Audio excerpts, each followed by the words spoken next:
नमस्कार. फक्त योजना या यूट्यूब चॅनलवर मी ओमकार संपूर्ण महाराष्ट्रातील शेतकरी बांधवांचं आपल्या चॅनलवरती हार्दिक स्वागत करतो. महाराष्ट्रामध्ये PM किसान सन्मान निधी, नमो किसान सन्मान निधी अंतर्गत जे शेतकरी बांधव 2000 रुपयांचा लाभ घेतात, तर अशा शेतकरी बांधवांसाठी शासनातर्फे एक महत्त्वाचं पाऊल उचललं जात आहे. PM किसान सन्मान निधीचा जो 23वा हप्ता वितरित होणार आहे, तर या लाभासाठी महाराष्ट्र तसेच देशभरातील प्रत्येक शेतकरी बांधवाला आता KYC करणं बंधनकारक आहे. म्हणजेच लक्षात घ्या की KYC का, तर PM किसान सन्मान निधी असेल, नमो किसान सन्मान निधी योजनेअंतर्गत जे शेतकरी बांधव लाभ घेत आहेत, तर ते हयात आहेत का किंवा खरोखरच शेतकरी बांधव लाभ घेत आहेत का, तर याचं व्हेरिफिकेशन करण्यासाठी ही KYC सुरू झालेली आहे. तर ही KYC महाराष्ट्रातील देशभरातील प्रत्येक शेतकरी बांधव जे PM किसान सन्मान निधी, नमो किसान सन्मान निधी योजनेचा लाभ घेतात यांना करणं बंधनकारक आहे. तर आता ही KYC करायची कुठे, तर ग्रामीण भागातील जे शेतकरी बांधव आहेत, तर संबंधित विभागातील अधिकारी असतील तर यांच्याकडून देखील कृषी विभागामार्फत KYC केली जाणार आहे. तुम्ही घर बसल्या देखील तुमच्या मोबाईलवरती ही KYC करू शकता. आणि तुम्हाला हे पॉसिबल नसेल तर तुम्ही जवळच्या असणाऱ्या CSC किंवा आपले सरकार जे केंद्र आहे, तर या ठिकाणी देखील जाऊन तुम्हाला ही KYC करता येणार आहे.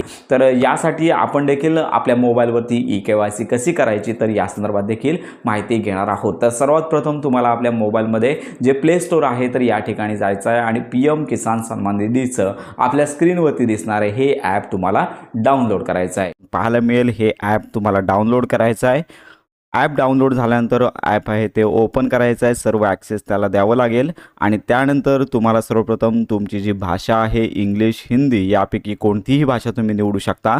त्यानंतर सबमिट या टॅबवर क्लिक करायचं आहे. सबमिट या ऑप्शनवरती क्लिक केल्यानंतर अपडेट मोबाईल नंबर आणि लॉग इन अशा प्रकारचे ॲपमध्ये ऑप्शन पाहायला मिळतील. तर यामध्ये तुम्हाला लॉग इन या ऑप्शनवरती क्लिक करायचं आहे.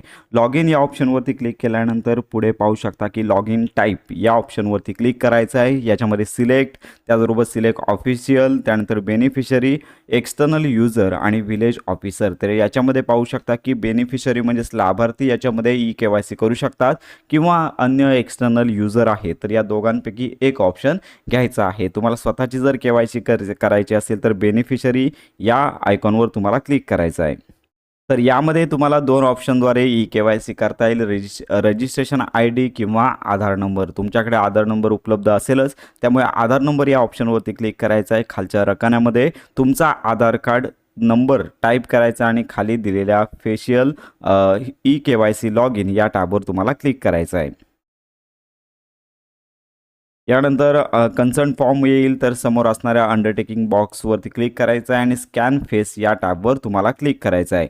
तर यावेळी तुमच्या मोबाईलमध्ये पाहू शकता की आधारचं ॲप तरी असायला पाहिजे किंवा आधार फेस RD या दोघांपैकी ॲप तुम्ही डाउनलोड करून ठेवायचं आहे. तर आधार फेस RD हे अतिशय सोयीचं ॲप आहे. त्याला ॲक्सेस द्यायचा आहे आणि त्याच्यानंतर आधार फेस RD ऑप्शन घेतल्यानंतर तुम्हाला KYC करण्यासाठीचा जे लाभार्थी आहे त्यांचा फोटो घेण्यासाठीची सर्कल पाहायला मिळेल. याच्यामध्ये तुम्हाला जे लाभार्थी आहेत याचा फोटो घ्यायचा आहे आणि डोळे उघडझाप करून ग्रीन आयकॉन आल्यावरती तुमचा फोटो अपलोड होईल आणि इमेज कॅप्चर सक्सेसफुली प्रोसेसिंग अशा प्रकारची टॅब तुम्हाला पाहायला मिळेल आणि थोडा वेळ प्रतीक्षा करायची आहे आणि त्यानंतर तुमची KYC स्टेटस तुम्हाला पाहायला मिळेल. तर याच्यापैकी पाहू शकता की land record seeding status yes आलं पाहिजे, आधार सीडिंग आणि बँक अकाउंट स्टेटस येस पाहिजे आणि KYC स्टेटस देखील येस पाहिजे. तर अशा प्रकारे ही तुम्हाला KYC करायची आहे. तर ही महत्त्वाची माहिती सर्वांपर्यंत नक्की शेअर करा. योजनांसंदर्भात खात्रीशीर अपडेटसाठी आपल्या फक्त योजना या यूट्यूब चॅनलच्या कनेक्टमध्ये राहा.